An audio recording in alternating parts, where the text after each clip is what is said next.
喂，大家好，我係你哋嘅科技哥，又嚟啦。今日2025年12月13號，AI 界同娛樂界炸咗個大鍋，OpenAI 同迪士尼宣布咗一個10億美元嘅戰略合作，仲同時推出咗 GPT 5.2系列模型。呢個新聞一出，網上議論紛紛，有人話係 AI 商業化嘅里程碑，有人擔心內容產業會大變天。今日咧，我就嚟詳細講解下呢件事，分3個部分，先講背景，再講具體內容，最後分析影響。記住 like 同 subscribe 啦，唔好錯過之後嘅更新。首先講下呢個合作嘅背景。近年 AI 發展得飛快，尤其是生成式 AI，住 OpenAI 嘅 ChatGPT、Sora 呢啲工具已經可以生成文字、圖像同短片，但係呢個技術一直面對一個大問題，版權。好多娛樂公司，包括迪士尼，都擔心自己嘅 IP 知識產權，例如米奇老鼠、漫威英雄、星球大戰角色，被 AI 公司用嚟訓練模型，結果產生未經授權嘅內容。之前迪士尼仲同其他 AI 公司打過官司，甚至前幾日先向 Google 發律師信，指控佢哋侵權。另一邊廂，OpenAI 作為 AI 龍頭，一直想商業化自己嘅技術。佢哋嘅 Sora 係一個超強嘅文字轉短片工具。今年推出之後，下載量爆升，但缺乏正版內容授權，就好似有把好槍但冇子彈。同時 OpenAI 面對 Google Gemini 同 Anthropic 等對手，競爭激烈。前陣 Google 推出 Gemini 3，搶咗好多風頭。OpenAI CEO Sam Altman 甚至內部發 Code Red 緊急指令，加速開發新模型。迪士尼呢邊作為全球最大娛樂帝國，擁有超過200個經典 IP， 但面對年輕觀眾轉移到短視頻平台，如 TikTok、Sora， 傳統電影同 Disney 加流量有壓力。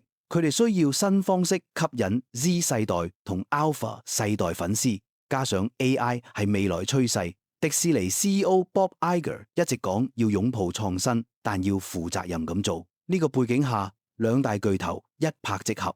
OpenAI 需要正版 IP 嚟合法化內容生成，迪士尼需要 AI 嚟延續 IP 生命力同投資未來。結果就喺12月11號宣布咗呢個3年協議。呢個背景聽落好合理，對唔對？接落嚟講下具體內容。好，講下合作嘅具體細節。呢個協議核心係迪士尼授權超過200個角色同元素俾 OpenAI， 用喺 Sora 同 ChatGPT Images 生成工具，包括米奇老鼠、灰姑娘、辛巴、Ariel 美人魚、漫威英雄、星球大戰嘅 Yoda、Darth Vader， 仲有皮克斯嘅玩具總動員、怪獸公司等。用戶可以用文字提示生成短片或者圖像。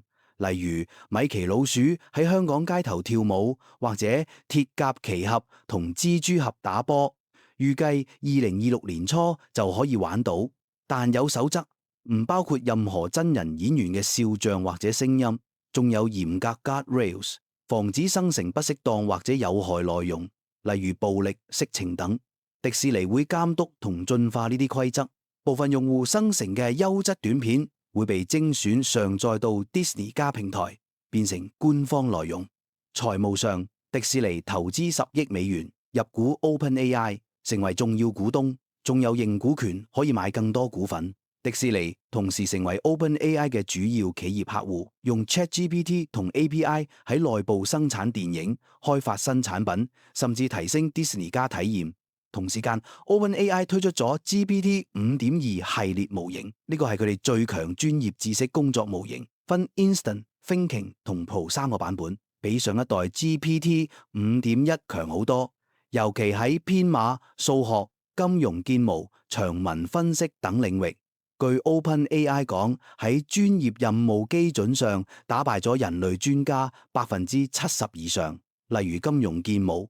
寫代碼、處理複雜項目都更快更準。呢個模型知識截止到2025年8月，幻覺率低咗好多，係回應 Google 競爭嘅大招。聽落好勁，對唔對？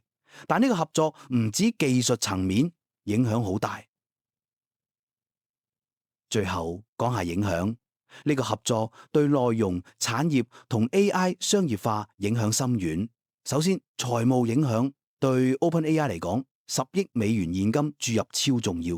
佢哋燒錢好勁，建數據中心要幾萬億，呢筆錢幫佢哋持續開發。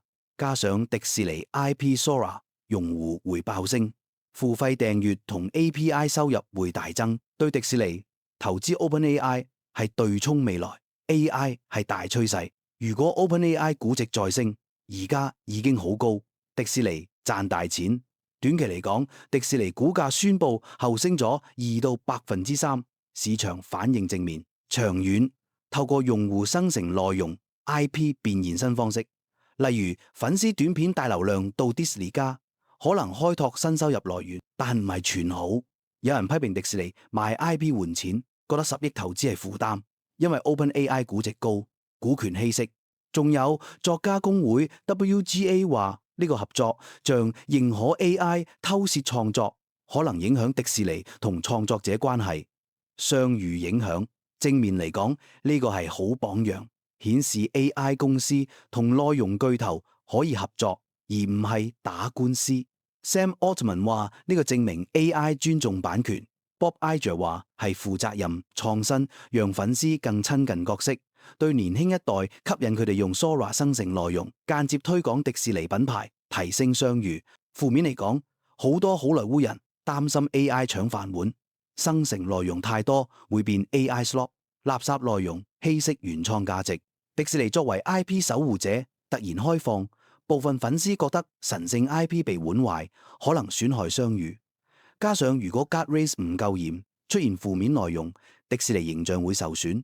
整體對產業呢個開咗先河，其他公司如 Warner Bros、Universal 可能跟風授權 IP， 加速 AI 短視頻爆發，但同時會迫使內容創作者適應新時代，可能改變電影製作方式，用 AI 輔助效率更高。